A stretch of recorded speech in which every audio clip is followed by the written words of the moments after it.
Essa pílula é um oferecimento Caoa Sherry. E juristas encabeçados por Ives Gandra disseram que a graça concedida pelo presidente Jair Bolsonaro ao deputado federal Daniel Silveira é um ato soberano respaldado pela Constituição Federal.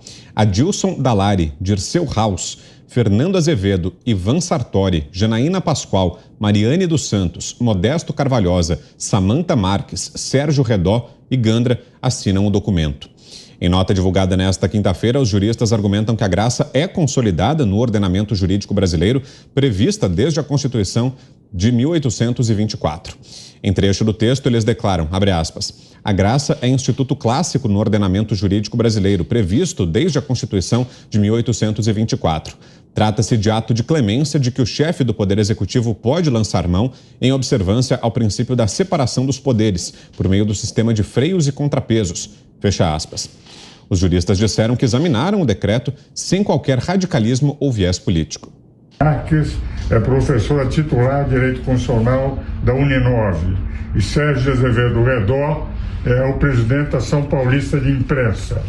E nós fizemos a seguinte nota, presidente. Em razão das discussões acerca da constitucionalidade do decreto do presidente da República que concedeu o indulto, entre parênteses, graça, ao deputado federal Daniel Silveira, os professores de direito, abaixo relacionados, se reuniram, examinaram o decreto e, sem qualquer radicalismo ou viés político, até com o fim de auxiliar na busca da pacificação social, declaram, sob uma perspectiva estritamente jurídica, que o indulto individual ou graça constitui ato soberano do presidente da República, explicitado em sua competência privativa, esculpida no artigo 84, inciso 12, combinado com o artigo 5º, inciso 43 da Constituição Federal de 88. A graça é instituto clássico.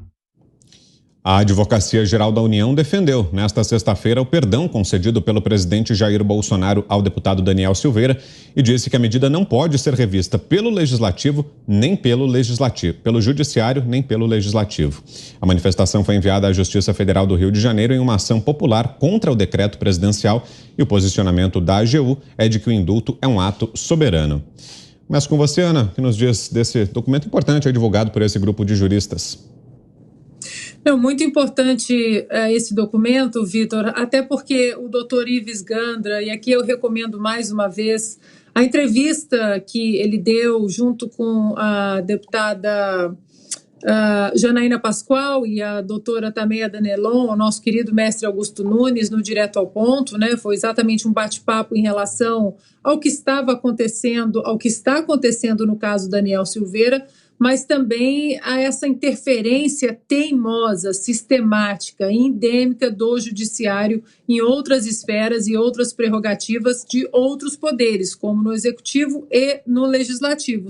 Então, o doutor Ives Gandra, nessa entrevista com Augusto Nunes, ele mostra ali absoluto e profundo respeito aos ministros do STF, disse que é amigo de alguns ministros ali, mas discorda veementemente dessa linha que eles resolveram seguir, uma linha ativista, uma linha política, uma linha quase militante, né, para não dizer outra palavra. E aí não custa a gente repetir aqui, Vitor, porque nós vamos repetir, porque nós temos que repetir principalmente para esses iluministros aí da nossa Suprema Corte, a jurisprudência da própria Corte naquela ADI que julgou o indulto do então presidente, a graça presidencial do então presidente Michel Temer, e que os ministros, eles obviamente declararam constitucional, e o voto do ministro Alexandre de Moraes, hoje, que é o centro aí, que gostou de ficar sob os holofotes, no voto do Alexandre de Moraes, ele diz o seguinte, abro aspas, na questão do indulto, esse ato de clemência constitucional é um ato privativo do presidente da República. Podemos gostar ou não gostar, assim como vários parlamentares que também não gostam muito quando o Supremo Tribunal Federal declara inconstitucionalidade de emendas, declara inconstitucionalidade de leis e votos normativos. Função constitucional prevista por esse check and balances. Aí ele usa até o que é usado aqui nos Estados Unidos, que é exatamente o sistema de freios e contrapesos de uma democracia, de uma república. Assim como o ato de clemência constitucional não desrespeita a separação de poderes, não é uma ilícita ingerência do Executivo com o devido respeito às posições contrárias na política criminal, que geneticamente é estabelecida pelo Legislativo e concretamente aplicada pelo Judiciário. Até porque indulto, ou seja, graça ou perdão presidencial, seja individual ou coletivo, não faz parte da política criminal. Agora é a melhor parte do voto do Alexandre de Moraes nessa ADI há alguns anos. É um mecanismo, ele falando da graça presidencial, é um mecanismo de execução contra o que aquele que tem competência, o presidente da República, entender excessos da política criminal. E hoje o que nós estamos vivendo, Vitor, é exatamente isso. Estamos vivendo aí até algumas páginas semelhantes às páginas soviéticas, stalinistas, exatamente o excesso da política criminal. Não temos mais o due process, o Estado democrático de direito sendo respeitado, a Constituição como o único norte possível. E aqui eu cito novamente porque vale a pena a nossa audiência dar uma pesquisada no juiz Antonin Scalia, aqui dos Estados Unidos, já falecido, mas que era muito respeitado por democratas e republicanos, um juiz originalista, foi indicado à Suprema Corte Americana pelo então presidente Ronald Reagan, e ele dizia que um juiz que está sempre feliz com as suas decisões é um mau juiz, porque ele aplica as suas paixões, os seus desejos políticos e não o que está escrito na Constituição. E como nós vimos até na sessão do julgamento do Daniel Silveira, o ministro Alexandre de Moraes dando risadinha ali com a procuradora ali, a Lindora, eles estão sempre felizes. Eles nunca estão insatisfeitos com alguma decisão que as nossas leis obrigam que eles tomem. Eles estão sempre vilipendiando nossa Constituição, nossa Carta Magna, e estão aí sempre felizes. Eles falam tanto da política americana, do sistema judiciário americano, dos checks and balances, eles vivem falando dos pais fundadores, mas parece que eles esqueceram o preceito mais importante da República Americana, que é exatamente a Constituição como único norte possível. E antes do seu comentário, Cris, mais uma informação, ainda falando sobre essa disputa jurídica em torno do decreto do presidente. A Ordem dos Jornalistas do Brasil apresentou uma petição à ONU rebatendo a posição da Associação Brasileira de Imprensa na questão da graça ao deputado Daniel Silveira. A OJB declarou que não houve violação a direitos humanos nem desrespeito à separação de poderes ou ataques à democracia, ao contrário do que afirmou a ABI. A Ordem também declarou que o posicionamento da Associação de Imprensa, nesse caso, não reflete o pensamento de toda a classe jornalística brasileira. Na petição, a Ordem dos Jornalistas do Brasil argumenta que os 3 últimos presidentes do Brasil também concederam indultos, mas para condenados por corrupção, ao passo que Daniel Silveira teve seu direito de defesa cerceado ao não poder estar presente em seu julgamento, ferindo assim o Pacto Internacional sobre Direitos Civis e Políticos da ONU. Cristina Grêmio, 3 minutos, Cris. É muito importante, né, que a verdade venha à tona e que os que têm também a verdade não fiquem calados, amedrontados por essa turba barulhenta aí que insiste em saquear o Estado brasileiro ou apoiar saqueadores, como é o caso, por exemplo, de uma parte dos advogados do Brasil que está absolutamente ideologizada e que fez aquele parecer também alegando inconstitucionalidade numa prerrogativa do presidente da República, que, como você bem lembrou aí, Vitor, outros presidentes usaram, inclusive os presidentes que eles apoiam até hoje, né? E aí, lembrando, a ABI está dividida, agora usam a palavra polarização, né? Então vamos lá, como a Associação Brasileira de Imprensa também se partidarizou, se bandeou para o lado da esquerda de forma descarada e absurda, porque jornalista precisaria, por prerrogativa de função, ser imparcial. Agora existe a Ordem dos Jornalistas do Brasil, mostrando que há uma outra verdade, há uma outra vertente, e que nem todos os jornalistas embarcaram nessa militância doutrinada aí, que começa nas faculdades e adentrou as redações, infelizmente. Também na Ordem dos Advogados do Brasil ocorreu um movimento semelhante nos últimos anos. E veja, assim como esses juristas fizeram questão de dizer ao presidente da República e emitir uma nota para a sociedade brasileira de que a graça ou o indulto constitucional são sim, presidencial são sim constitucionais e prerrogativas do presidente, também a Ordem dos Advogados Conservadores do Brasil, da qual fazem parte quase 1.400 advogados, emitiu ontem uma nota de esclarecimento sobre o indulto com o mesmo teor do que dizem Ives Gandra Martins, Janaína Pascoal, Modesto Carvalhosa, esses outros juristas aí que a gente viu agora há pouco no teu anúncio aí. E fala o seguinte...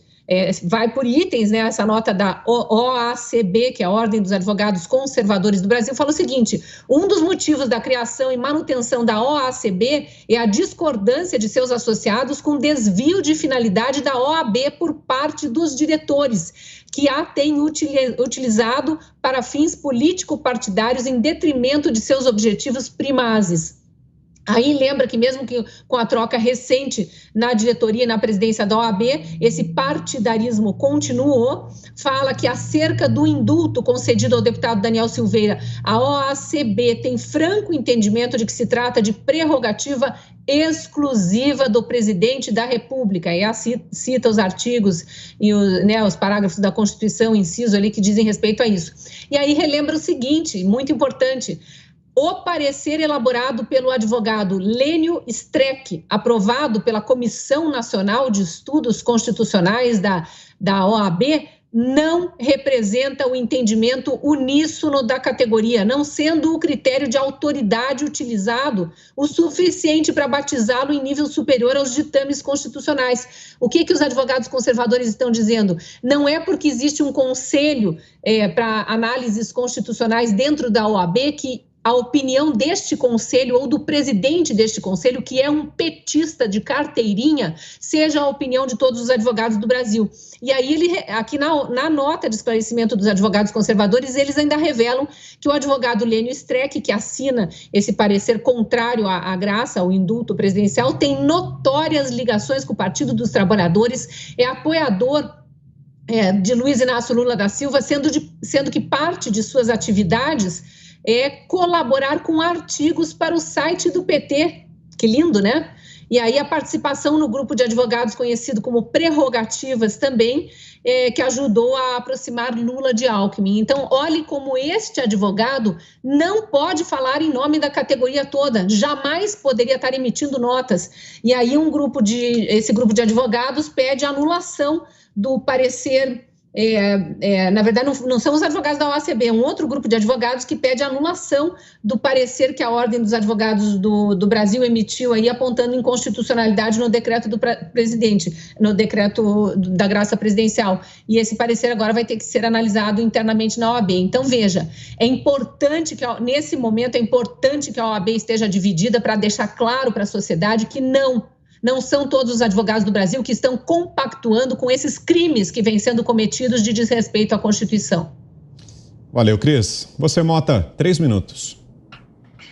Brown, eu acho muito importante essa história do perdão, né? Vamos lembrar que Barack Obama concedeu quase 2.000 perdões durante o seu período na presidência, né? Foi o recordista nos últimos anos dos Estados Unidos. Agora, é muito importante essa questão da quebra do monopólio do discurso público pela esquerda, que a Cris trouxe muito bem, né? E tem um exemplo fantástico disso, acabou de acontecer, o tal do relatório do Comitê de Direitos Humanos da ONU, né?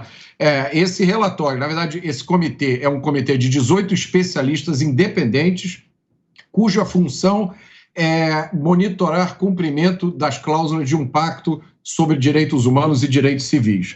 Esse relatório do comitê é assinado por um advogado da Guiana, né? Guiana é um país que tem uma população mais ou menos do tamanho da Zona Sul carioca. Eu olhei o currículo dele, né? Eu entrei em contato com o Alto Comissariado das Nações Unidas, recebi o relatório por e-mail hoje, fui no site, olhei o currículo desse advogado da Guiana, não tem conhecimento nenhum de direito brasileiro, isso é demonstrado na redação desse parecer, é um texto cheio de erros factuais, entre eles, por exemplo, ignorar a existência da lei da ficha limpa. Então, o grande ponto central do parecer é que Lula foi impedido de participar das eleições de 2018, embora ainda pudesse recorrer na justiça, o que ignora a existência da lei da ficha limpa. Agora, é uma peça de propaganda que já está rodando o mundo inteiro. Se você andar pela internet, o mundo inteiro já está consumindo a narrativa de que a ONU reabilitou o Lula. É isso que está sendo vendido. E esse advogado, o advogado da Guiana, ele já está até participando de lives com petistas.